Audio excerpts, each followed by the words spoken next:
జై శ్రీకృష్ణ. భగవద్గీతలోని 4వ అధ్యాయము ఇంతకుముందు నేర్చుకున్నాము. 4వ అధ్యాయంలో కృష్ణ భగవానుడు కర్మయోగం గురించి అనేక విధాలుగా ప్రశంసిస్తూ దాన్ని ఆచరించమని అర్జునుడిని ప్రోత్సహించేలాగా కొన్ని శ్లోకాలు మనం చదువుకున్నాము. కర్మయోగం ద్వారా భగవంతుడి స్వరూపమైన తత్వజ్ఞానము దానంతట అదే సిద్ధిస్తుంది అని భగవంతుడు 38వ శ్లోకంలో తెలియచేశారు. అలాగే 4వ అధ్యాయంలో చివరి శ్లోకమైన 42వ శ్లోకంలో అర్జునుడిని కనుక నువ్వు ఈ కర్మయోగాన్ని అనుష్ఠించు అని ఆజ్ఞాపించారు. కానీ అక్కడక్కడ బ్రహ్మార్పణం బ్రహ్మహవి బ్రహ్మాజ్ఞ వపరే యజ్ఞం యజ్ఞే నైవోపజుహ్వతి, అలాగా ఇంకొక శ్లోకం తద్విద్ధి ప్రణిపాతేన కొన్ని వచనాలు ఉన్నాయి.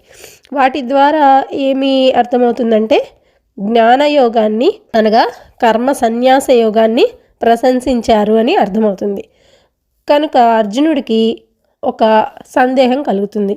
అదేంటంటే కర్మయోగం జ్ఞానయోగం ఈ రెండిట్లో తనకి ఏది శ్రేయస్కరము అని అర్జునుడు నిర్ణయించుకోలేకపోతాడు.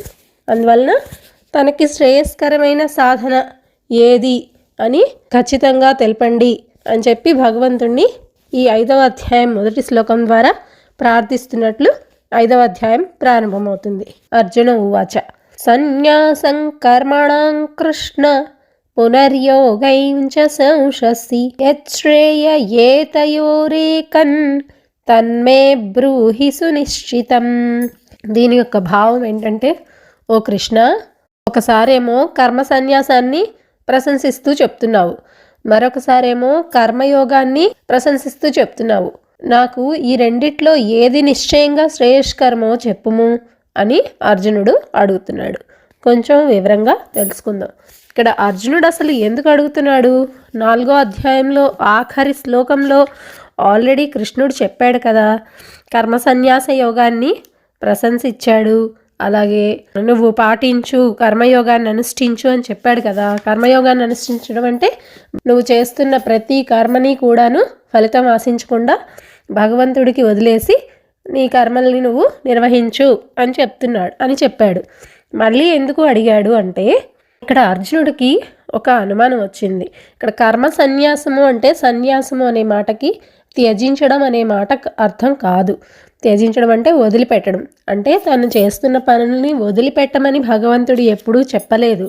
తాను చేస్తున్న కర్మలన్నింటిలోనూ కూడా తాను చేస్తున్నాననే అభిమానాన్ని విడిచిపెట్టి నిరంతరం పరమాత్మనందే తన మనస్సుని నిలిపి ఉంచి పనులు చేయమని చెప్పాడు. దాన్నే జ్ఞానయోగము అంటారు. దానికే ఇంకొక పేరు కర్మ సన్యాసము లేదా సాంఖ్యయోగము, జ్ఞానయోగము అంటారు. ఇంకొకటిది కర్మయోగము. అంటే ఈ రెండు కూడా మనం 4వ అధ్యాయంలో భగవంతుడు శ్రీకృష్ణుడు చెప్పింది కర్మ సన్యాసము అంటే జ్ఞానయోగము, అలాగే కర్మయోగము రకరకాల కర్మల్ని చేయడం ద్వారా, ఈ రెండిటి ద్వారా కూడాను భగవత్ప్రాప్తి పొందవచ్చు. ఈ రెండు కూడా కళ్యాణమయమైన పనులే అని చెప్పాడు. ఇటువంటి అనుమానము వస్తుందనే భగవంతుడు ఈ అధ్యాయంలో 4-5 శ్లోకాల్లో జ్ఞానయోగాన్ని సాంఖ్యము అనే పేరుతోటి ఒకసారి సంబోధించారు.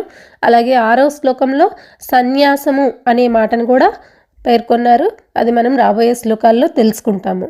అలాగే కర్మ సన్యాసము అంటే సాంఖ్యయోగము లేదా జ్ఞానయోగము అని, కర్మల్ని నిజంగా త్యజించడం కాదు అని కూడా స్పష్టపరిచారు. అంతేగాని ఇచట కర్మ సన్యాసము అనే మాటకి అర్థము జ్ఞానయోగము అనే మనం తెలుసుకోవాలి. అంతేగాని కర్మ ఆచరణాన్ని అంటే పనులు చేయడాన్ని త్యజించడం, వదిలిపెట్టడం అనే అర్థం కానే కాదు అని మనం ఇక్కడ తెలుసుకోవాలి. మరి అర్జునుడు ఇక్కడ ఎందుకు ఈ రెండిటి వల్ల భగవత్ప్రాప్తి కలుగుతుంది, జ్ఞానయోగం ద్వారా కర్మయోగం ద్వారా అని చెప్పారు. మరి ఈ రెండిటిలో ఏది తనకి శ్రేష్టమైనది అని ఎందుకు అడుగుతున్నాడంటే, అర్జునుడు ఇక్కడ కర్మ కంటే జ్ఞానం శ్రేష్టమైందని కానీ, భగవంతుని వాక్యాలు అస్పష్టాలు అంటే సరిగ్గా చెప్పలేదు కృష్ణుడు అని కానీ భావించడం లేదు. అతడు ఏమడుగుతున్నాడంటే, కృష్ణుడు కర్మయోగం జ్ఞానయోగం ఈ రెండింటినీ కూడాను వేరువేరుగా తెలిపారు. 4వ అధ్యాయంలో తెలిపి ఆ రెండింటినీ కూడా ప్రశంసించారు. అలాగే ఈ భగవత్ప్రాప్తికి ఈ రెండు కూడా ఉత్తమ సాధనాలే అని కూడా తెలిపారు. అయితే అర్జునుడికి ఆ విషయం అర్థమైంది. తనకి ఏది శ్రేయస్కరమో చెప్పమని అడుగుతున్నాడు అన్నమాట. మరి 4వ అధ్యాయంలో అలా 15వ శ్లోకం 42వ శ్లోకం వీటిల్లో కర్మయోగాన్ని అనుష్ఠించుము అని అర్జునుడికి స్పష్టంగానే ఆదేశించారు కృష్ణ భగవానుడు. మరి అలా ఆదేశించిన తర్వాత కూడా ఎందుకు అనుమానం వచ్చింది అంటే 4వ అధ్యాయంలో 24 నుంచి 30 శ్లోకం వరకు ఏం చెప్పారు? కర్మయోగ జ్ఞానయోగము ఈ రెండిటిని కూడాను వాటి నిష్టల్ని అనుసరించి వివిధ సాధనా మార్గాల్ని యజ్ఞాలు అనే పేరుతో వర్ణించారు. అంటే ద్రవ్య యజ్ఞము, జ్ఞాన యజ్ఞము ఇట్లా ప్రశంసిస్తూ చెప్పారు 33వ శ్లోకంలో. ఆ తర్వాత 34, 35 శ్లోకాల్లోనేమో జ్ఞానులు అంటే యోగులు ఎవరైతే ఉంటారో వాళ్ళ దగ్గరికి వెళ్ళి జ్ఞానోపదేశం పొందమని కూడా చెప్పారు. మనం నేర్చుకున్నాము ఆల్రెడీ. అయితే మళ్ళీ ఈ కర్మయోగం ద్వారా సంపూర్ణ సిద్ధి పొందిన మనుషులకు తత్వజ్ఞానం దానంతట అదే లభిస్తుంది అని కూడా చివరిలో 38వ శ్లోకంలో భగవంతుడు చెప్పి ఉన్నారు 4వ అధ్యాయంలో. ఇన్ని రకాలుగా చెప్పేసరికి అర్జునుడికి కన్ఫ్యూజన్ వచ్చింది. అంతేగాని భగవంతుడు చెప్పింది తప్పని కానీ భగవంతుడు అస్పష్టంగా చెప్పాడని కానీ భావించట్లా. నేను అజ్ఞానుణ్ణి కృష్ణ, నాకేది శ్రేయస్కరమో నేను తెలుసుకోలేని స్థితిలో ఉన్నాను కనుక నేను నిర్ణయించుకోలేకపోతున్నాను.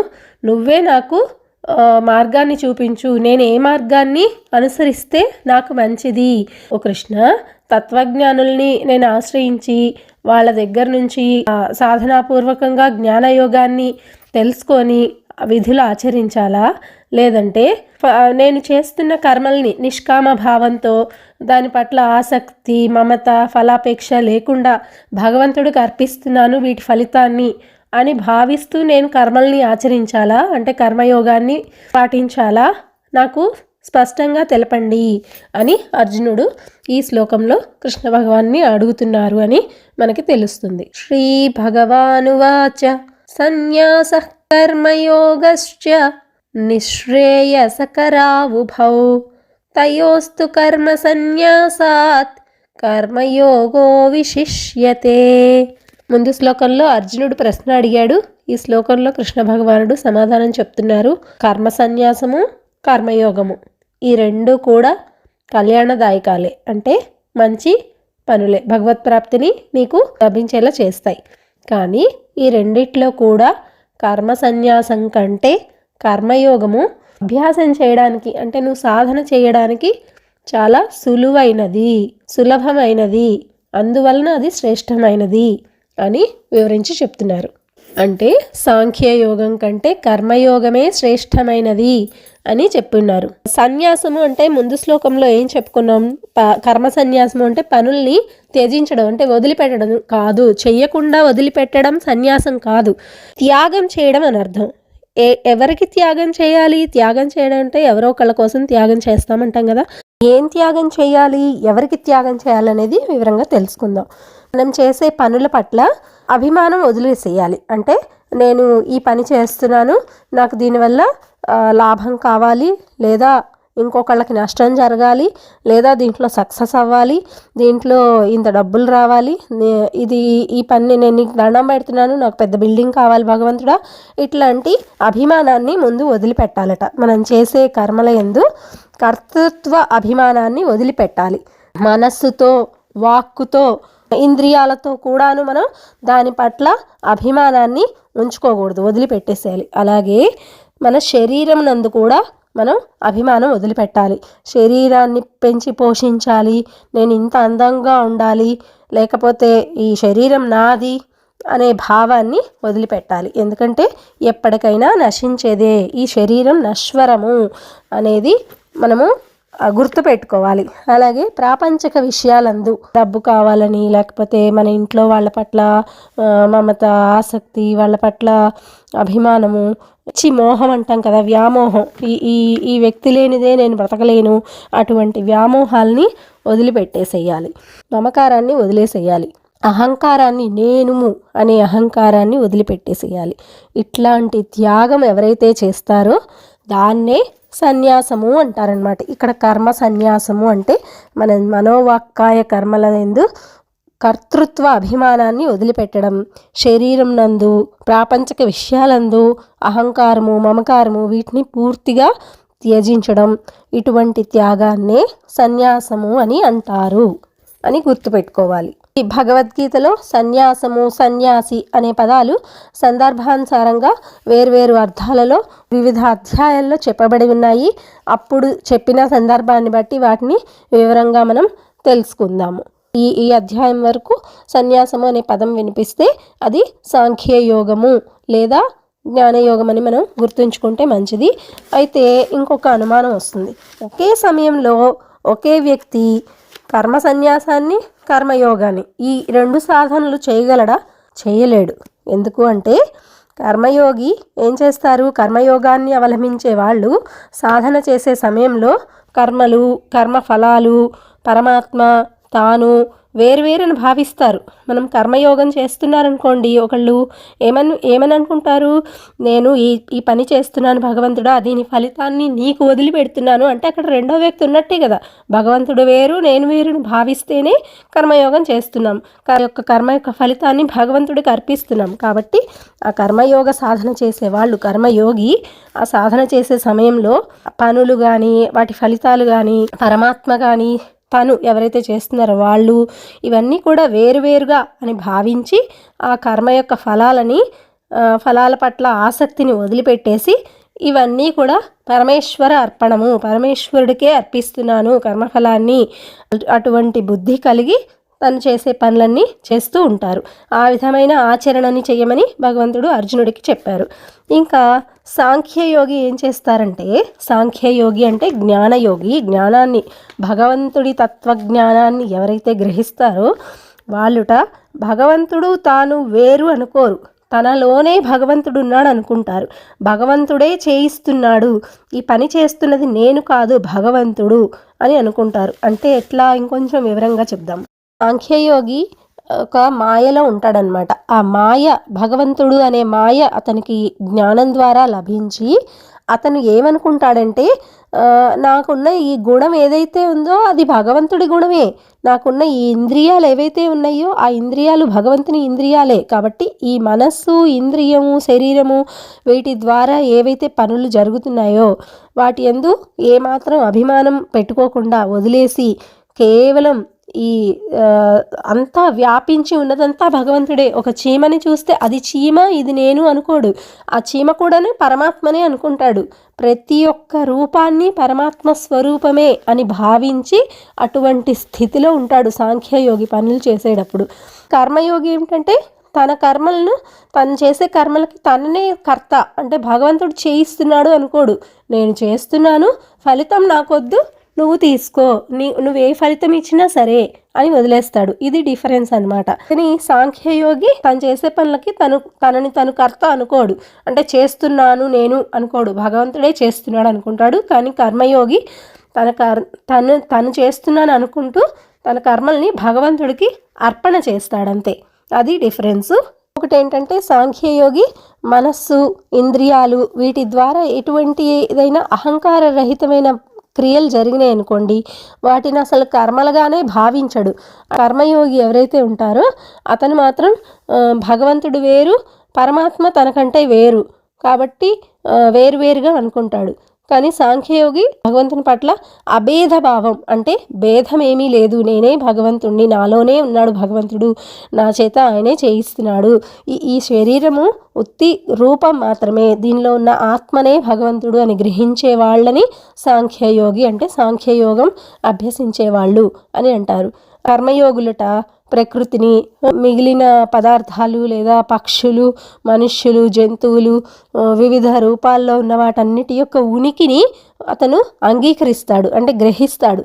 కానీ సాంఖ్యయోగికి ఇది చెట్టు, ఇది పుట్ట, ఇది పిల్లి, ఇది కుక్క అనే భేదం ఏమీ ఉండదు. అతనికి ఏది చూసినా పరబ్రహ్మ రూపమే కనిపిస్తుంది అని కూడా చెప్పుకోవచ్చు. అలాగే ఇట్లా ప్రతిదాని ఉనికిని గమనించే కర్మయోగి ఏమనుకుంటాడు, తనకు వచ్చే కర్మ ఫలాల ఉనికిని కూడా అంగీకరిస్తాడు. భగవంతుడికే అర్పించిన, భగవంతుడా నువ్వు ఏదిస్తే అదే నాకు, నువ్వు నన్ను గెలిపిస్తావా గెలిపించవో నీ ఇష్టము అని ఫలితం వదిలేసినప్పటికీ గెలిస్తే సంతోషిస్తాడు కదా. ఆ ఉనికి నేను గెలిచాను అనేది ఉంటుంది కదా, భగవంతుడు నన్ను గెలిపించాడు అని. కానీ సాంఖ్యయోగులకి అట్లాంటిది ఏమీ ఉండదన్నమాట. వాటితో తనకు అసలు ఎటువంటి సంబంధము ఉన్నట్లే ప్రవర్తించరు. కనుక ఈ విధంగా ఈ రెండు అభ్యాసాలు చేసే వాళ్ళ యొక్క సాధన యందు, వాళ్ళ యొక్క విశ్వాసాలు, వాళ్ళు నమ్మే సిద్ధాంతాల యందు చాలా భేదం ఉంది అని మనం చెప్పుకోవచ్చు. అందుకనే ఈ శ్లోకంలో భగవంతుడు కర్మ సన్యాసం కంటే కర్మయోగమే సులభమైంది కనుక అదే శ్రేష్టమైనది అని తెలిపి ఉన్నారు. మరి అర్జునుడికి ఏ విధంగా కర్మయోగం చేయడం మంచిదని చెప్పున్నారో మనం ఒకసారి ఆలోచిస్తే, అర్జునుని స్వభావం అంటే అతను ఎవరు, క్షత్రియుడు కనుక అతని అర్హతని అనుసరించి, అతని అర్హత ఏంటి, యుద్ధం చేయడము క్షత్రియుడి ధర్మం కనుక సాంఖ్యయోగం కంటే కర్మయోగాన్ని అవలంబించడమే సులభం కాబట్టి దానినే చెయ్యమని భగవానుడు చెప్పి ఉన్నాడని కూడా మనం గ్రహించాలి. కర్మ సన్యాసము అంటే జ్ఞానయోగము అలాగే కర్మయోగం రెండు కూడా స్వతంత్రములై కళ్యాణదాయకాలయ్యి రెండు కూడా భగవత్ ప్రాప్తిని కలిగించేవి అయినప్పుడు కర్మయోగమే శ్రేష్టమని భగవానుడు చెప్పడంలో గనక ఆంతర్యం ఏంటి అంటే, కర్మయోగి కర్మలను ఆచరించుచున్నా ఉన్నప్పటికీ కూడాను అతను సన్యాసి కిందే లెక్క. అతడు హాయిగా అనాయాసంగా సంసార బంధాలన్నిటి నుంచి విముక్తుడవుతాడు. అతనికి కూడా శీఘ్రంగానే పరమాప్త ప్రాప్తి కలుగుతుంది. ప్రతి స్థితి యందు భగవంతుడు అతన్ని రక్షిస్తూ ఉంటాడు. ఎందుకంటే దాని ఫలితాన్ని ఆశించకుండా పనిచేస్తాడు కదా కర్మయోగి. అందువలన భగవంతుడే అతన్ని రక్షిస్తాడు. తద్వారా కర్మయోగాన్ని కొద్దిగా అనుష్ఠించిన వాడైనను సరే ఈ జనన మరణ రూపాల నుంచి, వాటి భయం నుంచి బయటపడచ్చు. జ్ఞానయోగం అనేది బహు కష్టమైనది. మొదట కర్మయోగ సాధన చేస్తేనే, అంటే నేను చేసేదంతా భగవంతుడికే అర్పితం అనుకున్న తర్వాతనే కదా భగవంతుడే నాలో ఉన్నాడనే స్థితికి రాగలం. ముందునే భగవంతుడే నాలో ఉన్నాడు అనే స్థితికి ఎవరైనా రాగలరా? రాలేరు కదా. కనుక ఎవరైతే కర్మయోగాన్ని అనుసరిస్తారో వాళ్ళకి జ్ఞానయోగ సాధన ఈజీ అవుతుంది. ముందు కర్మయోగాన్ని ఆచరించిన తర్వాతనే జ్ఞానయోగం జోలికి వెళ్ళాలి అనేది భగవంతుడి యొక్క అర్థం. జ్ఞేయస్స నిత్య సన్యాసీ యో నద్వేష్టి న కాంక్షతి నిర్ద్వంద్వో హి మహాబాహో సుఖం బంధాత్ ప్రముచ్యతే. ఈ శ్లోకంలో మహాబాహో అంటే ఓ అర్జున, కృష్ణ భగవానుడు అర్జున్ని మహాబాహో అని సంబోధిస్తున్నారు. ఓ అర్జున, ఎవరైతే నా ద్వేష్టి ఎవరిని ద్వేషించరో, ఏ కర్మయోగి అయితే ఎవరిని ద్వేషించడో, ఇంకా నా కాంక్షతి దేనిని ఆశించడో, కాంక్షతి అంటే కాంక్షించడం అంటే ఆశించడం, దేనిని కూడా ఆశించడో, సహ్ అట్టి కర్మయోగి నిత్య సన్యాసి సదా సన్యాసిగా అంటే కర్మయోగం చేస్తున్నప్పటికీ కూడా కర్మ సన్యాసిగా ఎట్లా అవ్వగలడు అనేది చెప్తున్నారు. ఏ కర్మయోగి అయితే ఎవ్వరిని ద్వేషించకుండా దేనిని ఆశించకుండా ఉంటాడో అట్టి కర్మయోగి సదా సన్యాసి, నిత్య సన్యాసి, ఎప్పుడు కూడా సన్యాసినే. జ్ఞేయ అంటే తెలుసుకోదగిన వాడు. అట్టి వ్యక్తిని, ఎవరిని ద్వేషించని దేనిని కాంక్షింపని కర్మయోగిని మనము నిత్య సన్యాసిగా తెలుసుకోవచ్చు, ఎరగవచ్చు అని ఈ లైన్ యొక్క భావం. నిర్ద్వంద్వో అంటే ద్వంద్వం అంటే రెండు. ఏ రెండు? రాగము ద్వేషము. దేని పట్ల అయినా సరే, మనుషుల పట్ల పనుల పట్ల రాగం కానీ ద్వేషం కానీ, అటు మమకారం ఉండకూడదు, ఇటు ద్వేషం ఉండకూడదు. అటువంటి వ్యక్తి ఎవరైతే ఉంటారో, అట్లా రాగద్వేష ద్వంద్వాలని కూడా అధిగమించిన వాడు ఎవరైతే ఉంటాడో అతడు సుఖం బంధాత్ ప్రముచ్యతే, సుఖముగా అంటే చాలా అవలీలగా, బంధాత్ ప్రముచ్యతే, బంధాత్ అంటే ఈ సంసార బంధాల నుండి, ప్రముచ్యతే విముక్తుడవుతాడు అని ఈ కింద లైన్ యొక్క అర్థం. ఇప్పుడు మనం కర్మయోగిని నిత్య సన్యాసి అని చెప్పడంలో విశేషం ఏంటి, ఆంతర్యం ఏంటో కొంచెం వివరంగా తెలుసుకుందాం. కర్మయోగిట ఎవరిని ద్వేషించడు, అలాగే ఏ వస్తువుని కూడా కాంక్షించడు. మనం ముందు శ్లోకంలో తెలుసుకున్నాం కదా కర్మయోగి లక్షణం ఏంటి, తను చేసే కర్తవ్యం కర్మని చేస్తూ ఫలితాన్ని భగవంతుడికి వదిలిపెట్టేస్తాడు. దాన్ని తను కాంక్షించడు, నాకు ఇది కావాలి అనుకోడు, అది భగవంతుడికే వదిలిపెట్టేస్తాడు. అట్లాగే అతడు ఈ రాగద్వేషాలకు కూడా అతీతంగా ఉంటాడు. వాస్తవంగా సన్యాసి యొక్క లక్షణాలు ఇలాంటివే. మనము సాంఖ్యయోగి అలాగే కర్మయోగి యొక్క డిఫరెన్సెస్ నేర్చుకున్నప్పుడు ఇలాంటి లక్షణాలే ఉంటాయని కూడా చెప్పుకున్నాము. నిజంగా ఎవరైతే రాగద్వేష రహితుడు ఉంటాడో వాడు సన్యాసిగా చెప్పబడతాడు. అట్టి వాళ్ళకి గృహస్థాశ్రమంలో ఉండి కూడా వాళ్ళు కర్మయోగిగా ఉండవచ్చు, సన్యాసాశ్రమాన్ని స్వీకరించాల్సిన అవసరం లేదు. అలాగే సాంఖ్యయోగంతో అంటే జ్ఞానయోగాన్ని తెలుసుకోవాల్సిన, శాస్త్రాలని చదవాల్సిన అవసరం కూడా లేదనమాట. అతడు ఎవరైతే కర్మయోగి ఉంటాడో సమస్త కర్మల్ని చేస్తున్నప్పటికీ సదా సన్యాసిగానే ఉంటాడు. నిశ్చింతగా అనాయాసంగా కర్మబంధాలన్నిటి నుండి కూడా విముక్తుడవుతాడు. కనుక ఈ శ్లోకంలో భగవంతుడు కర్మయోగిని నిత్య సన్యాసిగా మనం తెలుసుకోవచ్చు అని అతని యొక్క మహత్యాన్ని మనకి తెలిపారు. అలాగే కర్మయోగి మరి కర్మబంధాల నుండి ఏ విధంగా సుఖంగా అంటే చాలా అవలీలగా విముక్తుడవుతాడు అని తెలిపారు. ఏ విధంగా అవుతాడట? మన మానవులకి ఏదైనా ఒక మంచి మార్గంలో సాధన చేస్తున్నాం అనుకోండి, దానికి విఘాతాన్ని కలిగించే ముఖ్య అంశాలు ఏమని చెప్పుకోవచ్చు? శత్రువులు ఏమని చెప్పచ్చు? రాగద్వేషాలే. ఏదైనా సాధించడానికైనా సరే, దేంట్లో ముందుకు వెళ్ళడానికైనా సరే రాగద్వేషాలు అనేవి కనుక మనం కలిగి ఉంటే వెళ్ళలేము. ఒక తల్లి కొడుకు ఉన్నారు, అతను అమెరికాలో ఉద్యోగానికి వెళ్ళాలి, కానీ తల్లిని విడిచిపెట్టి వెళ్ళలేడు. తల్లి పట్ల ఎనలేని అనురాగం, తల్లి కొడుకుని విడిచిపెట్టలేదు, అలాగే కొడుకు తల్లిని విడిచిపెట్టలేదు. ఎదగగలడా? ఇది మనం భగవంతుడి విషయంలో చెప్పుకోవట్లా, సాధారణ మన జీవన విషయంలో చెప్పుకుంటున్నాం, సామాజిక విషయంలో లేదు కదా.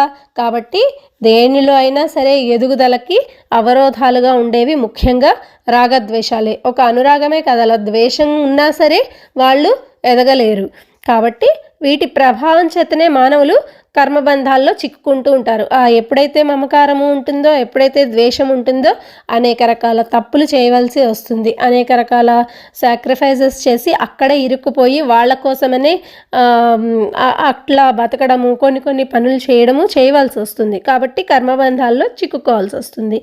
ఈ కర్మయోగి ఎవరైతే ఉంటాడో ఈ రాగద్వేషాలకి అతీతుడై కర్మలన్నిటినీ భగవంతుడి కోసం చేస్తాడు. భగవంతుడికే ఈ ఫలితాన్ని వదిలిపెట్టేసి చేస్తాడు. కనుక భగవంతుడి యొక్క కృప ప్రభావం వలన అతడు సునాయాసంగా కర్మబంధాల నుండి ముక్తుడవుతాడు అని ఇక్కడ భగవంతుడు చెప్పినట్లుగా మనం తెలుసుకోవాలి. బంధాల నుంచి ముక్తుడవడం అంటే ఏంటి అని కూడా మనం చూద్దాం. బంధ విముక్తుడు అవడము అంటే ఈ జనన మరణ రూప బంధాలు ఉంటాయి కదా, అంటే తల్లిగా, తండ్రిగా, కొడుకుగా, కూతురుగా అనేక రకాల బంధాలతోటి మనము చిక్కుకొని ఉంటాం ఈ సంసారంలో. ఆ బంధాలన్నింటినీ కూడా శాశ్వతంగా బయటపడ్డాన్ని బంధ విముక్తుడవడము అంటారు. ఎప్పుడైతే మానవుడు అజ్ఞానంతో శుభ అశుభ కర్మలు అనేవి చేస్తూ ఉంటాడో వాటి ఫలితాలు ఎప్పుడైనా సరే బంధకారకాలే అవుతాయి. ఈ బంధంలో చిక్కుకొని పోవడం వల్లనే జీవులు ప్రాణులు ఏమవుతాయి? జనన మరణ చక్రంలో మరలా జన్మించడం, మళ్ళీ ఆ రుణం తీర్చుకోవడము, మరలా అది మంచిదైనా కానీ చెడ్డదైనా కానీ రుణం అనేది ఉంటే మళ్ళీ జన్మ ఎత్తి తీరవలసిందే. కాబట్టి ఆ జనన మరణ చక్రంలో నిరంతరం తిరుగుతూనే ఉంటుందన్నమాట ఈ ఆత్మ. కాబట్టి అట్లాంటి వాటి నుంచి ఈ కర్మయోగి బయటపడగలుగుతాడు అని భగవంతుడు చెప్తున్నారు. సాధన చేయడానికి కొంచెము సాంఖ్యయోగం కంటే కర్మయోగం శ్రేష్టమైనది, సులువైనది అని చెప్పారు భగవంతుడు. ఈ రెండు రకాల సాధనలు అంటే నిష్ఠల యొక్క ఫలము కూడాను పరమాత్మ యొక్క ప్రాప్తినే అని తెలపడం జరిగింది. కనుకనే ఈ రెండిటి యొక్క ఫలముల్లో భగవంతుడు ఏకత్వాన్ని ప్రతిపాదిస్తున్నారు. అంటే రెండు రకాలుగాను కర్మ సన్యాసిగా ఉండొచ్చు, కర్మ యోగిగాను ఉండవచ్చు అని ఏకత్వాన్ని, రెండు సమానమైనవే, సాధన సులభమైనది కర్మయోగము అని చెప్తున్నారు. అంతే. సాంఖ్యయోగ పృథగ్బాలా ప్రవదంతి న పండితాః ఏకమప్యాస్థితః సమ్యగ్ ఉభయోర్విందతే ఫలం. ఈ శ్లోకం యొక్క అర్థం తెలుసుకుందాం. సాంఖ్యయోగము, కర్మయోగము ఈ రెండు కూడాను వేరువేరు ఫలితాలు ఇస్తాయి అని కొంతమంది మూర్ఖులు అనుకుంటారు, చెప్తూ ఉంటారు. కానీ పండితులైన వాళ్ళు, ఎవరైతే శాస్త్రం తెలిసిన వాళ్ళు ఉంటారో వాళ్ళు అలా పలకరు. ఆ రెండింటిలో ఏ ఒక్కదాన్నైనా సరే చక్కగా విధి విధానంగా ఆచరిస్తే ఆ రెండిటి యొక్క ఫలస్వరూపము పరమాత్మ ప్రాప్తియే, పరమాత్మని పొందటమే అని తెలుసుకోవాలి అని భగవంతుడు ఈ శ్లోకంలో చెప్తున్నారు. సాంఖ్యయోగౌ అంటే సన్యాస యోగము, కర్మ సన్యాస యోగము అని ఇక్కడ తెలుసుకోవాలి. పృథక్ బాల, పృథక్ అంటే వేర్వేరు ఫలితాలని ఇచ్చేవి, పృథక్ అంటే వేర్వేరు ఫలితాలని ఇచ్చేవి అని. బాలాహ మూర్ఖులు చెప్తారట, ప్రవదంతి అంటే చెప్తూ ఉంటారు, కానీ నా పండితాహ కానీ పండితులు అలా చెప్పరు. ఎందుకు అంటే ఏకం అపి ఏకమప్యాస్థిత సమ్యక్, ఆ రెండింట్లో ఏ ఒక్కదాని ఎందైనా సరే, ఏకమప్యాస్థిత అస్థిత అంటే బాగా స్థితుడైన వాడు, విధి విధానంగా పాటించేవాడు, ఆచరించేవాడు ఎవరైతే ఉంటారో, ఉభయోర్విందతే ఫలం, రెండిటి యొక్క ఫలము పరమాత్మ యొక్క ప్రాప్తియే అని తెలుసుకుంటారు, పరమాత్మనే పొందుతారు ఈ రెండిట్లో ఏ ఒక్కదాన్ని విధి విధానంగా చేసినా అని ఒక్కొక్క వర్డ్ యొక్క అర్థము. ఇక్కడ పృథక్ బాలాహ్, బాలాహ్ అంటే మూర్ఖులని చెప్పుకున్నాము. మూర్ఖులని ఎందుకు అన్నారు? సాంఖ్యయోగం కర్మయోగం వేరువేరని భావించే వాళ్ళు, వీటి యొక్క ఫలితాలు వేరేగా వస్తాయి అని అనుకునే వాళ్ళని మూర్ఖులని ఎందుకన్నారు? మూర్ఖులు అంటే ఇక్కడ అర్థం అజ్ఞానులు అనమాట. ఈ రెండిటి యొక్క ఫలము పరమాత్మ యొక్క తత్వజ్ఞానమే, తద్వారా పరమపద ప్రాప్తియే అంటే భగవంతుడి ప్రాప్తియే జరుగుతుంది. ఆ రెండింటి యొక్క ఫలం ఒకటే అయినను వాటి ఫలాల్లో భేదాలను ఊహించుకొని వేరువేరు అని భావించేవారు ఎవరైతే ఉంటారో వాళ్ళు అజ్ఞానులు అని చెప్పడానికి ఇక్కడ బాలాహ్ అనే పదాన్ని ఉపయోగించారు శ్రీకృష్ణ భగవానులు. యత్ సాంఖ్యై ప్రాప్యతే స్థానన్ తద్యోగైరపి గమ్యతే ఏకం సాంఖ్యేంచ యోగేంచ యః పశ్యతి స పశ్యతి. శ్లోకంలో కృష్ణ భగవానుడు జ్ఞానయోగులు పొందే పరంధామాన్నే కర్మయోగులు కూడా పొందుతారు. అలాగే జ్ఞానయోగ ఫలము కర్మయోగ ఫలము కూడా ఒక్కటిగా చూసేవాడు మాత్రమే యథార్థం ఏంటి అనేది గ్రహిస్తాడు అని చెప్తున్నారు. యత్ సాంఖ్యై ప్రాప్యతే స్థానన్ అంటే జ్ఞానయోగుల చేత ఏ పరంధామం అయితే పొందబడుతుందో, అంటే ఏ స్థానాన్ని ఏ స్థితిని జ్ఞానయోగులు పొందుతారో తత్ ఆ స్థానాన్నే అపి కర్మయోగుల చేత కూడా పొందబడుతుంది. తద్యోగైరపి గమ్యతే, యోగై అపి గమ్యతే, గమ్యతే అంటే పొందబడుతుంది జ్ఞానయోగుల చేత లేదా సాంఖ్యయోగుల చేత. యత్ సాంఖ్యై ప్రాప్యతే అంటే సాంఖ్యయోగులు అంటే జ్ఞానయోగులు అని చెప్పుకున్నాం కదా, వాళ్ళ చేత ఎటువంటి పరంధామం ఎటువంటి పరమాత్మ స్థితిని పొందబడుతుందో అటువంటి స్థానాన్నే కర్మయోగుల చేతను కూడా పొందబడుతుంది. ఏ పురుషుడైతే జ్ఞానయోగాన్ని మరియు కర్మయోగాన్ని, ఏకం సాంఖ్యేంచ యోగేంచ అంటే కర్మయోగాన్ని జ్ఞానయోగాన్ని సాంఖ్యయోగాన్ని రెండింటినీ కూడా వాటి ఫలితాన్ని ఒక్కదానిగానే అంటే రెండిటి యొక్క ఫలితం ఒక్కటిగా చూసేవాడు. పశ్యతి అంటే చూసేవాడు. ఎవరైతే నిజంగా రెండిటి యొక్క ఫలితము ఒక్కటే అని యథార్థాన్ని చూస్తాడో వాడే నిజమైన ద్రష్ట. ఈ శ్లోకం యొక్క భావం అన్నమాట. ఈ రెండు యొక్క సాధన మార్గాలు వేరు. సాంఖ్యయోగము కర్మయోగము అంటే సన్యాస యోగం కర్మయోగం యొక్క సాధన మార్గాలు వేరు. సాంఖ్యయోగం ఏమో అనుసరించడం చాలా కష్టము అని చెప్పుకున్నారు కదా. ఈ రెండు మార్గాల్ని అనుసరించే వాళ్ళు ఒకళ్ళు తూర్పు ఒకళ్ళు పడమర మార్గంలో పయనించే వాళ్ళు లాగా విభిన్న దిశల్లో సాగినట్లు ఉంటాయి వీళ్ళ యొక్క వ్యవహారాలు కానీ వీళ్ళ యొక్క ఆచరణాత్మకమైన పనులు కానీ.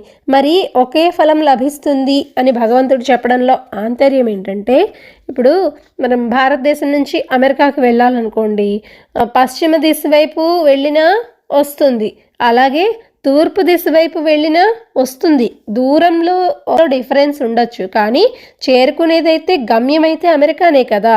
అట్లాగే సాంఖ్యయోగికైనా జ్ఞానయోగికైనా గమ్యం ఏంటి? భగవత్ ప్రాప్తినే. కనుక ఈ రెండిటి యొక్క ఫలితం భగవత్ ప్రాప్తియే, పరమాత్మని చేరుకోవడమే మన లక్ష్యము అని ఎవరైతే తెలుసుకోగలుగుతారో వాళ్ళు యథార్థాన్ని గ్రహించినట్లే అని ఇక్కడ చెప్తున్నారు. అట్లాగే ఈ రెండు యొక్క ప్రక్రియలు కర్మయోగం సాంఖ్యయోగం యొక్క ప్రక్రియలు వేరు వేరు విభిన్నంగా ఉన్నప్పటికీ కూడాను వాటిలో ఏ ఒక్కదానినైనా దృఢమైన దీక్షతో అంటే పట్టుదలతో లక్ష్య సాధన కోసం ఇప్పుడు అమెరికా చేరుకోవాలి అనే టార్గెట్ పెట్టుకుంటే ఎన్ని ఫ్లైట్లు మారి వెళ్ళావు అనేది కాదు, అమెరికా చేరుకున్నారా లేదా లక్ష్యాన్ని, ఒకటే ఫ్లైట్లో వెళ్తే మార్గం సుగమంగా ఉన్నట్లు, అదే చుట్టూ తిరిగి వెళ్తే డబ్బు ఖర్చు అవుతుంది, సమయం వేస్ట్ అవుతుంది, ప్రయాసపడుతున్నట్లు. కానీ చేరుకునేదైతే అమెరికానే. అట్లాగా ఏ మార్గంలో వెళ్ళినా వాళ్ళ శక్తిని బట్టి ఏ మార్గంలో వెళ్ళినా భగవత్ప్రాప్తి కోసం ఆ రెండిటికి కూడా లక్ష్యం పరమాత్మని చేరుకోవడమే అని గ్రహించిన వాడే నిజమైన యోగి అని ఇక్కడ భగవంతుడు చెప్తున్నారు. సన్యాసస్తు మహాబాహో దుఃఖమాప్తుమయోగతః యోగయుక్తో మునిర్బ్రహ్మ నచిరేణాధిగచ్చతి. ఈ శ్లోకంలో కూడా మళ్ళీ కృష్ణ భగవానుడు అర్జునుడిని మహాబాహో అని సంబోధించారు. మహాబాహో అంటే అర్జునుడు. ఓ అర్జున, కర్మయోగాన్ని అనుష్ఠించక సన్యాసము అంటే మనస్సు ఇంద్రియాలు శరీరాల ద్వారా జరిగే కర్మలన్నిటి యందు కూడా కర్తృత్వాన్ని త్యజించడం విడిచిపెట్టడం కష్టం. ముందు ఇందాక మనం చెప్పుకున్నాం రెండవ శ్లోకంలో, కర్మయోగాన్ని అనుష్ఠిస్తే జ్ఞానయోగం కర్మ సన్యాసానికి వెళ్ళడం చాలా సులభము. అందుకని మొదట కొన్ని రోజులు కర్మయోగ సాధన చెయ్యాలి అని చెప్పుకున్నాం. ఎప్పుడైతే కర్మయోగాన్ని అనుష్ఠిస్తారో అప్పుడు సన్యాసం అంటే త్యాగం చేయడం సులభమవుతుంది. దేన్ని త్యాగం చేయాలి? మనస్సుని, ఇంద్రియాలని, శరీరాన్ని, వాటి ద్వారా జరిగే క్రియలన్నిటినీ కర్మలన్నిటినీ కూడా వాటి యందు కర్తృత్వ భావాన్ని విడిచిపెట్టాలి. అలా విడిచిపెట్టాలంటే ముందు కర్మయోగాన్ని అనుష్ఠించక తప్పదు. అలాగే భగవత్ స్వరూపాన్ని మననం చేస్తూ కర్మయోగి అటువంటి సాధన చేసే కర్మయోగికి పరమాత్ముడు శీఘ్రంగా దర్శనమిస్తాడు. ఎవరైతే భగవత్ స్వరూపాన్ని మననం చేస్తూ ఉంటారో వాళ్ళకిట పరమాత్మ యొక్క ప్రాప్తి శీఘ్రంగా లభించగలదు, అంటే సులభంగా లభించగలదు అని చెప్తున్నారు. మొదటి లైన్లో సన్యాసస్తు మహాబాహో దుఃఖమాప్తుమయోగతః అంటే దుఃఖం కష్టమట. ఏంటి కష్టం? ఆప్తుం పొందడం కష్టం. ఏం పొందడం కష్టం అంటే డైరెక్ట్గా సన్యాస స్థితి కర్మ సన్యాసాన్ని సాధన చేయడం కష్టం అని చెప్తున్నారు. అంటే ఎవరైతే కర్మయోగాన్ని అనుష్ఠించకుండా అయోగతః ఏ వ్యక్తి అయితే కర్మయోగాన్ని అనుష్ఠించకుండా డైరెక్ట్గా మన శరీర ఇంద్రియాలు మనస్సులు వీటి ద్వారా జరిగే పనులు వాటన్నిటి యందు అభిమానాన్ని నేను చేస్తున్నాను అనే అభిమానాన్ని పోగొట్టుకోవడం, త్యాగం చేయడం అనేది అంటే సన్యాస స్థితికి రావడం అనేది కష్టమైన పని. కనుక భగవత్ స్వరూపాన్ని మునిర్బ్రహ్మ నచిరేణాధిగచ్చతి. మునిర్బ్రహ్మ భగవత్ స్వరూపాన్ని, ముని అంటే భగవంతుడి యొక్క స్వరూపాన్ని మననం చేసేవాళ్ళు అనమాట. మననం చేస్తే నచిరేణ అధిగచ్చతి. నచిరేణ అంటే శీఘ్రంగా చాలా సులువుగా, అధిగచ్చతి అంటే పొందగలుగుతారు. ఏం పొందగలుగుతారు? మునిర్బ్రహ్మ ఆ పరబ్రహ్మ అయిన పరమాత్మ యొక్క ప్రాప్తిని అటువంటి వాళ్ళు యోగయుక్తో కర్మయోగి చాలా సులభంగా పొందగలుగుతారు అని ఒక్కొక్క వర్డ్ యొక్క మీనింగ్. ఇక్కడ మనం ఒక విషయం నేర్చుకోవచ్చు. మహాబాహో అని ఎందుకు సంబోధిస్తున్నారంటే కృష్ణ భగవానుడిని మహాబాహో అంటే గొప్ప బాహుబలం కలవాడిని మహాబాహు అంటారు. ఇంకా బాహు అనే శబ్దానికి సోదరుడు మిత్రుడు అని కూడా అర్థాలు ఉన్నాయట. శ్రీకృష్ణుడు ఎవరు? స్వయంగా అర్జునుడికి మిత్రుడు. ఇంకా అర్జునుడికి సోదరుడైన యుధిష్ఠిరుడు అంటే ధర్మరాజు ఎవరైతే ఉన్నాడో అతను గొప్ప ధర్మాత్ముడు. అందువలన ఇటువంటి పరమాత్మ స్నేహితుడుగా కలిగి ధర్మాత్ముడైన యుధిష్ఠిరుని అన్నగా కలిగిన అర్జునుడికి ఈ కర్మానుష్ఠానము చాలా సులభ సాధ్యమేట. అదెంత జటిలమైన పనైనా సరే ఇతను మిక్కిలి మహాబాహువు, శక్తివంతుడు, అటువంటి వారి అండా ఉంది అర్జునుడికి. కనుక అతనికి ఈ కర్మానుష్ఠానం చాలా సులభమైన పని. అందువలననే ఆ ఉద్దేశంతో కృష్ణ భగవానుడు పదే పదే మహాబాహో అని అర్జునుడికి తెలియకుండానే మాటల ద్వారా మోటివేషన్ ఇవ్వడానికి అన్నట్లుగా అక్కడ అలా సంబోధిస్తున్నారని కూడా మనం తెలుసుకోవచ్చు. సాంఖ్యయోగము కర్మయోగము రెండు కూడా స్వతంత్ర సాధన మార్గాలే భగవత్ ప్రాప్తికి అని తెలిపినప్పటికీ కూడా కర్మయోగం అనుష్ఠించకుండా సన్యాస యోగాన్ని కర్మ సన్యాసాన్ని ఆచరించడం కష్టము అని భగవంతుడు ఎందుకు చెప్పారు అనేది మనము కొంచెం వివరంగా చూద్దాం. ముందు శ్లోకాల్లో తెలుసుకున్నాం సాంఖ్యయోగానికి కర్మయోగానికి భేదాలు ఉన్నట్లు భగవంతుడే స్పష్టపరిచాడు. ఉదాహరణకి ఒక ముముక్షువు ఉన్నాడు అనుకుందాం. ముముక్షు అంటే సాధన చేసే వ్యక్తి అనమాట. ముముక్షువు అని ఎవరిని అంటారో మనము ముందు శ్లోకాల్లో 4వ అధ్యాయంలో తెలుసుకున్నాం. ఎవరైతే రాగద్వేషాలు వీటన్నిటినీ వదిలిపెడతారో, ఇంద్రియాల పట్ల ఆసక్తి ఇవన్నీ వదిలిపెడతారో వాళ్ళని ముముక్షువు అంటారు. అటువంటి వారి యొక్క దృష్టిలో ఈ ప్రపంచమంతా కూడా ఒక మిథ్యలాగా కనిపిస్తుంది. ప్రపంచమంతా మాయ, ఉన్నదంతా పరబ్రహ్మ మాత్రమే, అదొక్కటే సత్యము, మిగిలిన ప్రపంచం ఏమీ లేదు, ఇదంతా ఒక మాయ అని అనుకుంటారు. వాస్తవానికి అదే నిజం. ఈ పరబ్రహ్మ కంటే ఇతరమైనది ఏదీ లేదు. కానీ అతని అంతఃకరణలో అంటే మనస్సులో రాగద్వేషాలు, కామక్రోధాలు అవన్నీ కూడా ఉన్నాయి అనుకోండి, అతను శుద్ధమైన ముముక్షువు కాదు. అంతఃకరణ శుద్ధి కోసం అతడు ఎటువంటి ప్రయత్నం చెయ్యకుండానే తన విశ్వాసం మీద ఆధారపడి నమ్ముతాడు. జస్ట్ ఇప్పుడు ఎవరో చెప్పారు మనకి, లేకపోతే ఈ భగవద్గీత ఇప్పుడు నేను చెప్తున్న ఆడియోలో విన్నారు మీరు. సాంఖ్యయోగి అంటే వదిలిపెట్టేయాలి, భగవంతుడు తప్ప ఇంకేం లేదు, నాలోనే భగవంతుడు ఉన్నాడని నమ్మాలి అని చెప్తున్నాము.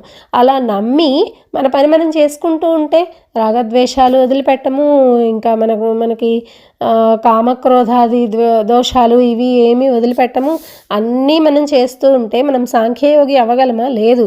విశ్వసించడంతో పాటు ఆచరణాత్మకంగా కూడా వాటిని అనుష్ఠించాలి. ఎప్పటి వరకు అయితే దేహం పట్ల అభిమానము, ఈ భోగాలు వాటి పట్ల ఆసక్తి, ఇంకా ప్రతికూల స్థితి అనుకూల స్థితి అంటే మనకి ఫేవర్గా కొన్ని విషయాలు జరుగుతున్నాయి, నచ్చనివి కొన్ని విషయాలు జరుగుతున్నాయి, అలాగే కొన్ని విషయాల పట్ల కొంతమంది వ్యక్తుల పట్ల మమకారం, రాగం, కొంతమంది పట్ల ద్వేషం, ఇవన్నీ ఉన్నంత వరకు లోపల అవి ఉంచుకొని పైనకి జ్ఞానయోగాన్ని సాధించడం అనేది కొనసాగించడం అనేది జరగదు. అది అసలు ఊహకి అందని విషయం అన్నమాట.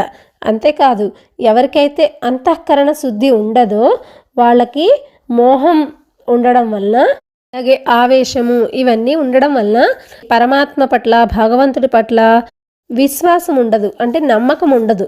కనుక వాళ్ళు చేసే ప్రయత్నాలన్నీ కూడాను శుభకర్మలకి దారి తీయవన్నమాట.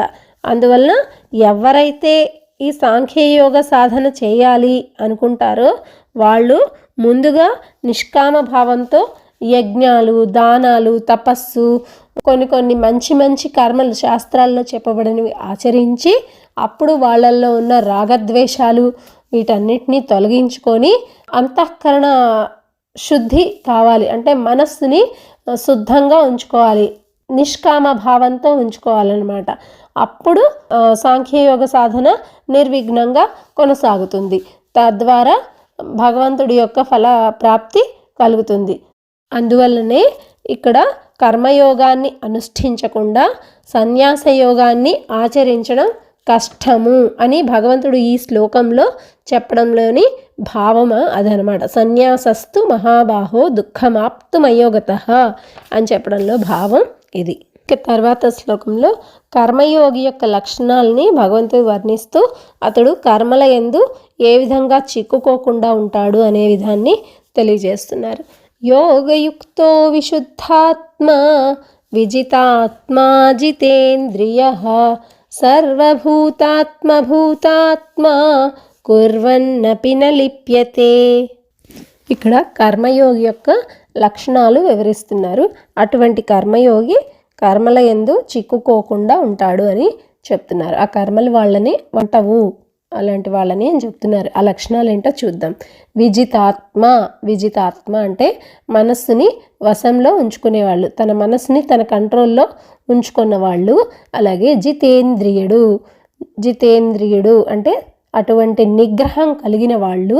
విశుద్ధాత్మ అంటే అంతఃకరణ శుద్ధి కలవాళ్ళు, అంటే మనస్సుని నిష్కల్మషంగా ఉంచుకోగలిగిన వాడు. సర్వభూతాత్మ సర్వప్రాణులలో కూడా ఆత్మస్వరూపమైన ఆ పరమాత్మనే తన ఆత్మగా చూడగలిగిన వాడు.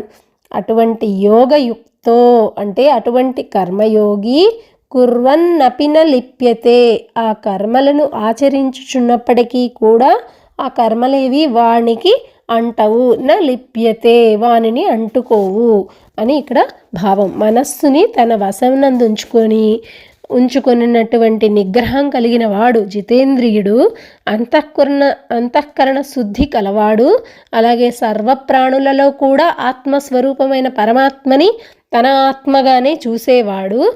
ఎవరైతే కర్మయోగి ఉంటాడో ఆ కర్మయోగి కర్మలను ఆచరిస్తున్నప్పటికీ కూడా ఆ కర్మలు వానికి అంటుకోవు అని భగవంతుడు చెప్పారు. ఎప్పుడైతే మనస్సు ఇంద్రియాలు ఎవరైతే సాధన చేస్తున్నారో అట్లాంటి సాధకుడి వశంలో లేవో, అతని కంట్రోల్లో లేవో, అవి వాటి స్వభావాన్ని బట్టి అనేక రకాల విషయాల పట్ల పరిగెడుతూ ఉంటుంది. మన మనసు మన కంట్రోల్లో లేకపోతే కళ్ళు ఏది చూస్తే అది కావాలి అంటుంది, చెవులు ఏది వింటే అది కావాలి అనిపిస్తుంది, ఏది వాసన చూస్తే అది బాగుంది అనిపిస్తుంది కదా. మన ఇంద్రియాలని మన మనసుని మన కంట్రోల్లో ఉంచుకోవాలి. అలాగే అంతఃకరణంలో శుద్ధి అంటే ఇందాక చెప్పుకున్నాం కదా, రాగద్వేషాలు, మమకారము, ఒకళ్ళ పట్ల ద్వేషం కానీ ఒకళ్ళ పట్ల మమకారం కానీ ఇటువంటివి పెట్టుకోకూడదు. అన్నిటినీ సమభావంతో చూడాలి. అప్పుడు ఏదైనా సిద్ధించకపోయినా కూడా సమభావం ఉంటుందన్నమాట. అందువలన మనస్సుని ఇంద్రియాన్ని పూర్తిగా ఎవరికైతే వశం కాదో, అంతఃకరణంలో సంపూర్ణంగా పరిశుద్ధంగా ఉండరో అటువంటి సాధకుని కర్మయోగిగా పేర్కొనడానికి వీల్లేదు. ఈ లక్షణాలు ఉంటేనే కర్మయోగి, అతనికే శీఘ్రంగా పరబ్రహ్మ ప్రాప్తి కలుగుతుంది. తర్వాత భూతాత్మ అంటే ఆ పరమాత్మ ఎట్లా ఉంటాడు, ఆత్మస్వరూపంలో ఉంటాడు.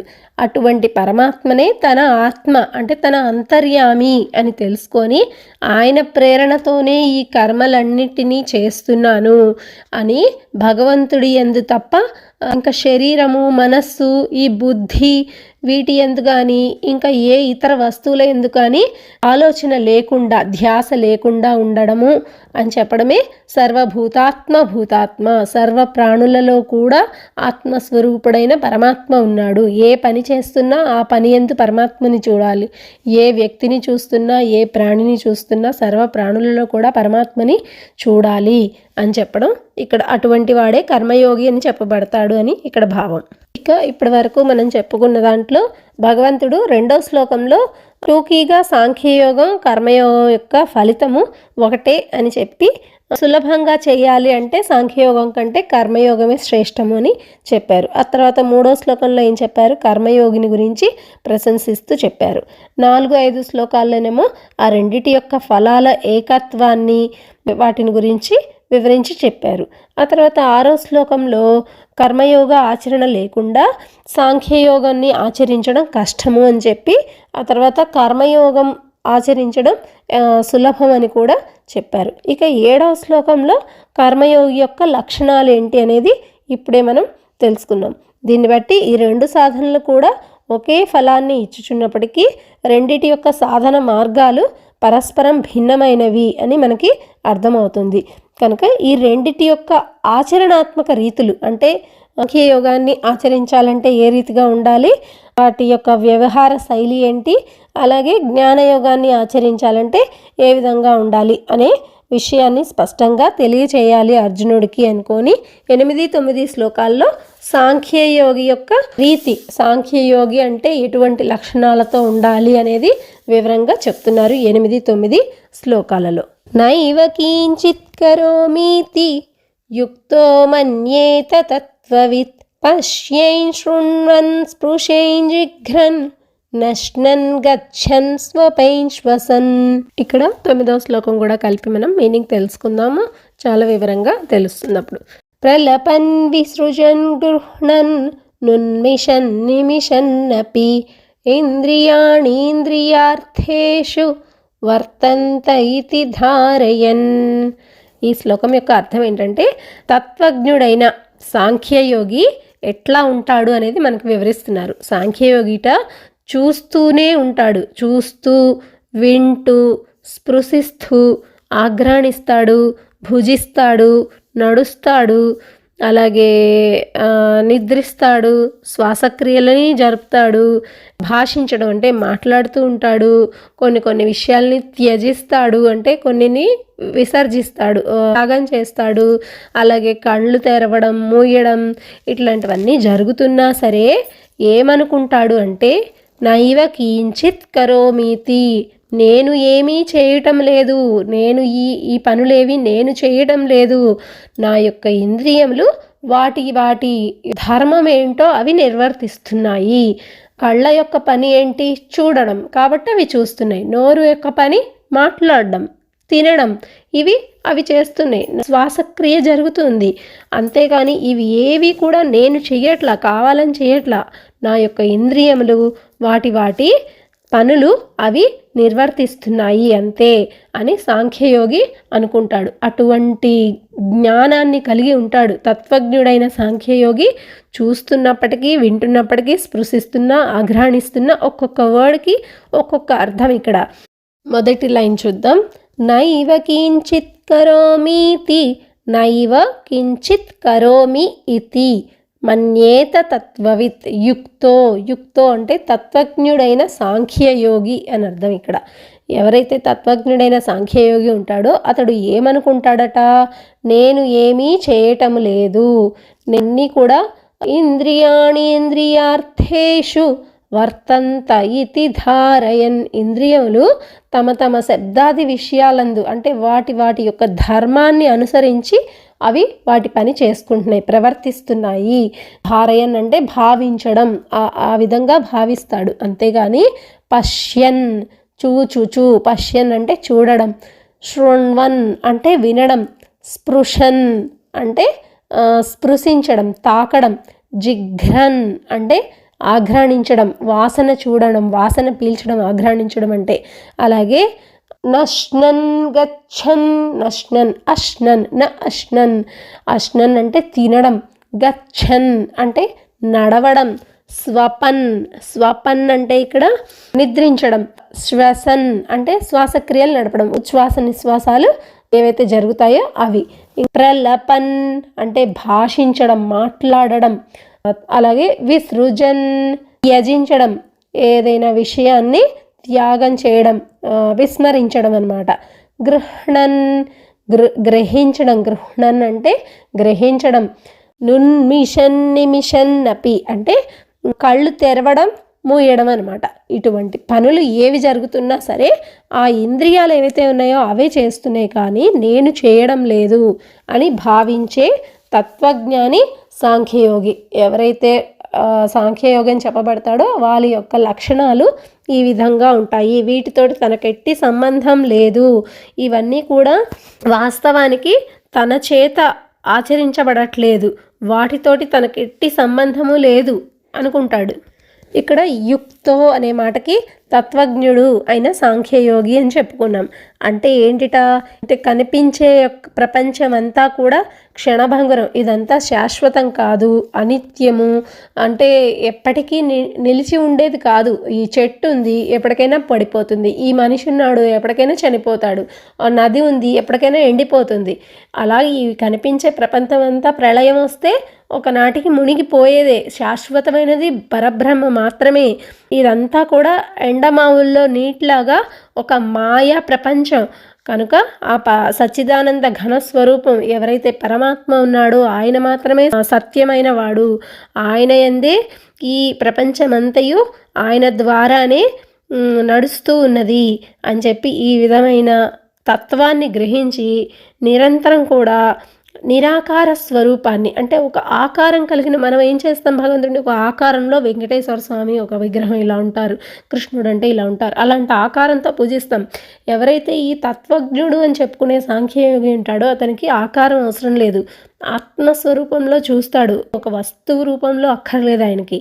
అటువంటి వాళ్ళకి అట్లాంటి స్థితిలో కలిగిన వాడు, అట్లాంటి అభిన్న భావం అంటే తనలోనే ఆత్మ ఉన్నాడు అని చెప్పి భావించే సాంఖ్యయోగిని యుక్తో అని ఇక్కడ చెప్పడం జరిగింది. చూడడం, వినడం ఇటువంటి పనులు అన్నీ చేస్తున్నప్పటికీ కూడాను తానేమీ చెయ్యట్లేదు అని భావించడంలో అర్థం ఏంటంటే, ఇప్పుడు కళలో నుంచి మేల్కొన్న తర్వాత మనుషులు కళలో ఏం జరిగింది, మనస్సు, ప్రాణము, ఇంద్రియాలు వాటి ద్వారా ఏదో పనులు మనం అక్కడికి వెళ్ళాము, ఇక్కడ వీళ్ళతో మాట్లాడాము, ఇలా కళలో వస్తుంది. కానీ మనకి నిజంగా ఏమైనా సంబంధం ఉందా, మనం చేసామా, చెయ్యలేదు. మంచం మీద పడుకున్న వాళ్ళు పడుకున్నట్టే ఉన్నాం. ఒక స్వప్నం కనిపించింది మన కళ్ళకి. అందులో మనం ఎక్కడికో వెళ్ళాము, ఎవరికో ఏదో వస్తువు ఇచ్చాము, లేదా పలానా వాళ్ళతో మాట్లాడాము, ఇట్లాంటి రకరకాల కళలు వస్తూ ఉంటాయి కదా స్వప్నం. అట్లా తను ఏ పని చేస్తున్నా సరే సాంఖ్యయోగి ఆచరిస్తున్నా, తన చేతులతోనే పనులు చేస్తున్నా సరే, తన కళ్ళతో చూస్తున్నా సరే తనకు ఎట్టి సంబంధం లేదు అని భావిస్తాట.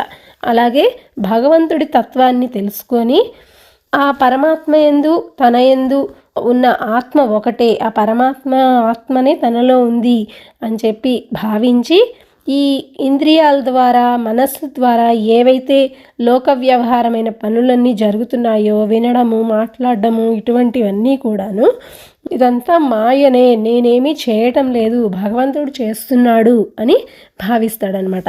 ఎవరు పడితే వాళ్ళు వాళ్ళ ఇంద్రియాల ద్వారా ఏ పనులు మంచి జరిగినా చెడ్డ జరిగినా సరే మాకు ఎట్టి సంబంధం లేదు అని చెప్పుకుంటూ సాంఖ్యయోగులము అని చెప్పుకుంటే, వాళ్ళల్లో యథార్థమైన సాంఖ్యయోగుల్ని గుర్తించడం ఎట్లాగా అంటే, నిజమైన సాంఖ్యయోగికట సమస్త జగత్తు కూడా మనం ఇందాక చెప్పుకున్నట్లు ఒక స్వప్నం లాగా, ఒక మాయ అని భావిస్తారు. వాళ్ళకి ఏ వస్తువు ఎందు కూడాను ఏమాత్రం ఆసక్తి ఉండదు.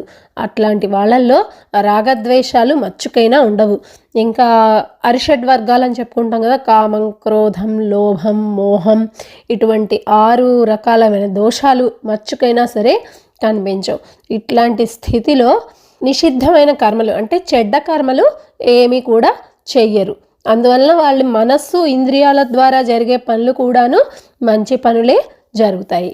అందువలన నిజమైన సాంఖ్యయోగికి ఇదే నిదర్శనము. సాంఖ్యయోగం చేసే సాధకుడు తన యందు రాగద్వేషాలు, కామక్రోధాదులు ఏ కొద్దిగా మిగిలి ఉన్నట్లు కనుక్కున్నా సరే తన సాధనలో లోపముంది అని గ్రహించాలి. ఇది తేడా. ఇక్కడ 9-10 శ్లోకాల్లో చూడడం, వినడం, స్పృశించడం, ఆఘ్రాణించడం, భుజించడం అనే పదాలన్నీ కూడాను ఏం తెలుపుతున్నాయంటే పంచజ్ఞానేంద్రియ క్రియల్ని తెలుపుతున్నాయి. అంటే కళ్ళు, చెవులు, చర్మము, ముక్కు, నాలుక ఇవన్నీ కూడా జ్ఞానేంద్రియాలు అని తెలుపబడుతున్నాయి. అలాగే నడవడం, గ్రహించడం, మాట్లాడడం, విసర్జించడం ఇవి కూడా చెప్పుకున్నాం కదా. అట్లాంటివి ఏం చెప్తున్నాయంటే పంచకర్మేంద్రియాలు అంటే కాళ్ళు, చేతులు, వాక్కు మిగిలిన పంచకర్మేంద్రియాలకు సంబంధించిన పనులు అనమాట. అలాగే శ్వాసక్రియ కూడా జరుగుతుంది అని చెప్పారు. అంటే ప్రాణాపానాది పంచప్రాణ క్రియలు. అలాగే కళ్ళు మూయడం, తెరవడం అనేది పంచవాయువుల కిందకి, కూర్మాది పంచవాయువుల క్రియల కింద చెప్పుకోవచ్చు. నిద్రించడం అంటే అంతఃకరణ క్రియ.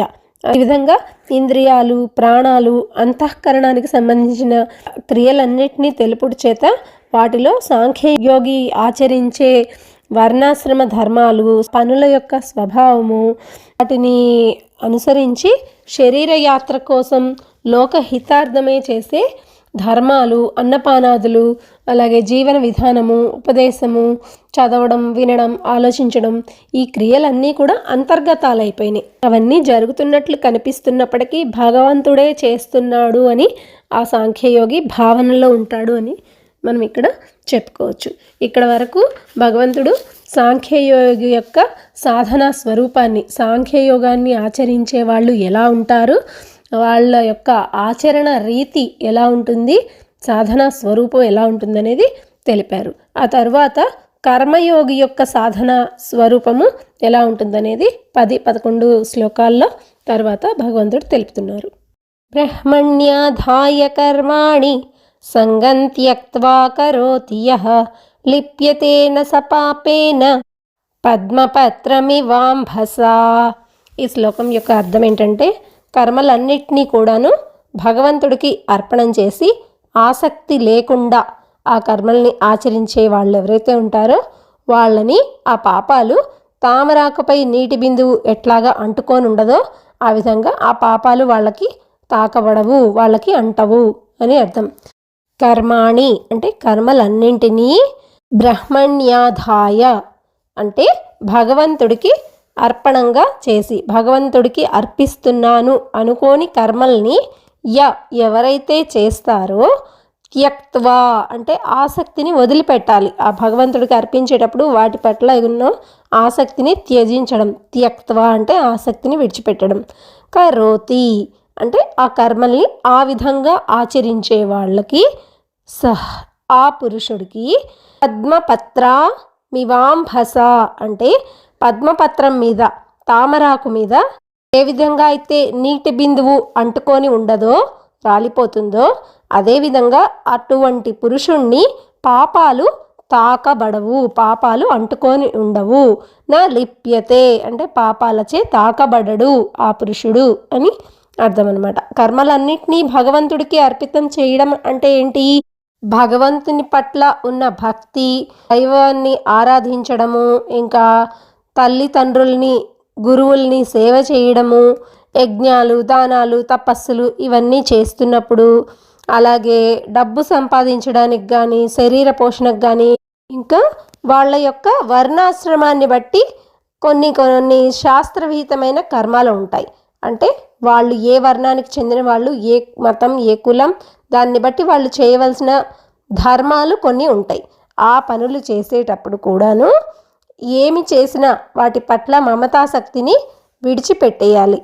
ఈ పనులన్నీ భగవంతుడివే అని భావించి ఆయన కొరకే, ఆయన సంకల్పం అనుసారమే మనము ఆట బొమ్మల్లాగా కర్మల్ని ఆచరించడాన్నే కర్మలన్నిటినీ భగవదర్పణం చెయ్యడము అని చెప్పుకోవచ్చు. ఇప్పుడు భగవంతుడికి అర్పించి చేయడం అంటే ఏంటో తెలుసుకుందాం. మరి ఆసక్తి వదిలిపెట్టి చేయడము అంటే భార్యాపుత్రుల పట్ల, గృహము, ధనము, మిగిలిన ఇతర భోగ వస్తువుల పట్ల కానీ, ఈ లోకం పట్ల కానీ, శరీరం పట్ల కానీ, అట్లాగే సమస్త కర్మల యందు, కీర్తి ప్రతిష్టల పట్ల అన్ని విధాలైనటువంటి ఆసక్తిని వదిలిపెట్టేసి ఇంతకుముందు చెప్పినట్లుగా కర్మల్ని ఆచరించడాన్నే ఆసక్తి రహితంగా కర్మాచరణ చేయడము అని చెప్పుకోవచ్చు. ఇక్కడ కర్మయోగి శాస్త్రవిహితమైన కర్మల్ని అంటే వాళ్ళ వర్ణాశ్రమాన్ని బట్టి శాస్త్రవిహితమైన కర్మల్ని చేస్తాడు కదా. మరి అటువంటి వాళ్ళని పాపాలు అంటుకోవు కదా శాస్త్రవిహితమైన పనులు చేసినప్పుడు. ప్రత్యేకించి భగవంతుడు అటువంటి వాడిని భగవంతుడికి అర్పించి ఆసక్తి లేకుండా పనులు చేసే వాళ్ళని పాపాలు అంటవు అని ఎందుకు చెప్పారు అంటే, శాస్త్రవిహితమైన కర్మలు కూడా సర్వదా దోషరహితాలే అని చెప్పడానికి వీల్లేదు. అంటే కొన్ని శాస్త్రంలో చెప్పబడిన పనులు కూడా మనం చేసేటప్పుడు ఆ కర్మని ఆచరించేటప్పుడు పాపహేతుకాలై మన సమయంలో చేస్తున్న వ్యక్తి యొక్క ఆలోచనలను బట్టి మనోవాక్కాయాల చేత అంటే మనస్సులో చెడు బుద్ధి రావచ్చు, మాట ద్వారా చెడు బుద్ధి రావచ్చు మంచి పని చేస్తున్నప్పటికీ. కాబట్టి ఇటువంటి దోషాలైనా సూక్ష్మంగా మనకి తెలుసో తెలియకో జరుగుతూనే ఉంటాయి. అందుకనే ఈ భగవద్గీత ఆఖరి అధ్యాయంలో 18వ అధ్యాయంలో భగవంతుడు సర్వారంభాహి దోషేణ ధూమేనాగ్ని నివావృతాహ అని చెప్పారు. అంటే కర్మ ఆచరణాన్నే దోషయుక్తంగా తెలిపారనమాట. అది అక్కడ నేర్చుకుందాం. కనుక ఎవరైతే కర్మలను ఆచరించేటప్పుడు ఫలాపేక్షతోటి ఆసక్తికి లోనై భోగాల్ని ఆశించి కర్మల్ని ఆచరిస్తారో వాళ్ళు ఎన్నటికీ కూడా పాపాల నుంచి తప్పించుకోలేడు. ఎప్పటికైనా సరే ఆసక్తి, ఫలాపేక్ష ఈ రెండు ప్రతి ఒక్కళ్ళకి కూడా బంధహేతుకాలు అవుతాయి. అందుకనే ఇక్కడ శ్రీకృష్ణ భగవానుడు ప్రత్యేకించి ఆసక్తి, ఫలాపేక్ష లేకుండా కర్మల్ని ఆచరించే వాళ్ళని పాపాలు అంటవు అని చెప్పడం జరిగింది. కాయేన మనసా బుద్ధ్యా కేవలైరింద్రియైరపి యోగినః కర్మ కుర్వంతి సంగం త్యక్త్వాత్మశుద్ధయే. ఈ శ్లోకంలో కూడా శ్రీకృష్ణ భగవానుడు కర్మయోగి యొక్క సాధన ఫలస్వరూపాన్ని తెలియజేస్తున్నారు. దీని అర్థం ఏంటంటే కర్మయోగులట మమతా ఆసక్తి రహితులై కేవలం ఇంద్రియాలు, మనస్సు, బుద్ధి, శరీరం ద్వారా అంతఃకరణ శుద్ధి కోసమే కర్మల్ని ఆచరిస్తారు అని ఈ శ్లోకం యొక్క మీనింగ్. యోగినః అంటే కర్మయోగులట సంగం త్యక్త్వా మమతాశక్తుల్ని విడిచిపెట్టేస్తారు. వాళ్ళకి ఉన్న ఆసక్తి చేసే పనుల పట్ల ఆసక్తిని విడిచిపెట్టి కేవలైరింద్రియైరపి అంటే కేవలం ఇంద్రియముల చేత ఇంకా కాయేన మనసా బుద్ధ్యా, కాయేన అంటే శరీరం చేత, మనసా మనస్సు చేత, బుద్ధ్యా బుద్ధి చేతను, ఆత్మశుద్ధయే త్యక్త్వాత్మశుద్ధయే అంటే మమతాశక్తులను విడిచిపెట్టి ఆత్మశుద్ధి కొరకు మాత్రమే కుర్వంతి కర్మ కుర్వంతి అని చెప్పారు. అంటే కర్మల్ని ఆచరించుచూ ఉంటారు అని క్లియర్గా చెప్పారు. ఇక్కడ మమతా రాహిత్యము అంటే మమతాసక్తులను విడిచిపెట్టడం అనేది కేవలైరింద్రియైరపి అనే మాట ఎందుకు చెప్పారు? ఓన్లీ ఇంద్రియములకే కాదు, మనస్సు, బుద్ధి, శరీరము వీటన్నిటికీ వర్తిస్తుంది. కర్మయోగులు మనస్సు, బుద్ధి, శరీరము, ఇంద్రియాలు వీటి పట్ల మమతాశక్తిని కలిగి ఉండరు. ఇవన్నీ కూడా భగవంతుడి సేవకే వినియోగింపబడేవి కనుక అవి ఆయనకు చెందినవే అని వాళ్ళు భావిస్తారు. లౌకిక స్వార్థ ప్రయోజనాలన్నింటినీ విడిచిపెట్టేసి నిష్కామ భావంతో భగవంతుడి యొక్క సంకల్పానుసారమే ఈ కర్తవ్య కర్మలన్నింటినీ ఆచరిస్తున్నాము, ఆయనే చేయిస్తున్నారు అని భావిస్తారు కర్మయోగులు. మరి కర్మలన్నింటినీ కూడాను భగవంతుడికి అర్పితం కావించి ఆసక్తి రహితంగా ఆచరించాలి అని 10వ శ్లోకంలో చెప్పబడే ఉంది. మళ్ళీ ఇక్కడ ఆసక్తిని త్యజించమని చెప్పడంలో విశేషం ఏంటి అంటే ఆ మాట వాస్తవమే చెప్పారు, కానీ అది భక్తి ప్రధానమైన కర్మయోగిని గురించి వర్ణించారు అక్కడ. ఈ అధ్యాయంలో 8, 9 శ్లోకాల్లో సాంఖ్యయోగి మనస్సు, బుద్ధి, ఇంద్రియాలు, ప్రాణములు, శరీరము ద్వారా జరిగే సమస్త క్రియలన్నింటినీ కూడా ఏ ఏ భావాలతో ఏ విధంగా జరుగుతాయనేది తెలిపారు మనకి. అదేవిధంగా కర్మ ప్రధాన యోగి క్రియలు కూడా ఏ భావంతో ఏ విధంగా జరుగుతాయో ఇక్కడ వివరించబడింది. కర్మయోగి మనస్సు, బుద్ధి, ఇంద్రియాలు, శరీరముల యందు మమతాసక్తులను ఉంచకుండా అంతఃకరణ శుద్ధి కోసమే కర్మలను ఆచరిస్తాడు అని ఆ విషయాన్ని స్పష్టపరచడానికే ఇక్కడ మళ్ళీ ఆసక్తి రాహిత్యం అనే ప్రస్తావన చేయబడింది. భక్తి ప్రధానంగా కర్మల్ని ఆచరించే కర్మయోగికి పాపాలు అంటుకోవు. కర్మ ప్రధానంగా కర్మల్ని ఆచరించే కర్మయోగికి అంతఃకరణ శుద్ధి కలుగుతుంది. ఈ విషయాలని తెలిసిన తర్వాత కర్మయోగ ఫలం కేవలం అంతఃకరణ శుద్ధికే పరిమితమా, మరి ఇంకా విశేష ఫలం ఏదైనా ఉంటుందా అనే జిజ్ఞాస అర్జునుడికి కలుగుతుంది. ఈ విధంగా కర్మల్ని ఆచరించకుండా సకామ భావంతో మంచి కర్మల్నే ఆచరిస్తే కలిగే దోషాలేంటి, ఈ విషయాలన్నీ ముందు శ్లోకాల్లో కృష్ణ భగవానుడు మనకి వివరిస్తున్నారు. సర్వం శ్రీకృష్ణార్పణమస్తు. సర్వే జనా సుఖినో భవంతు.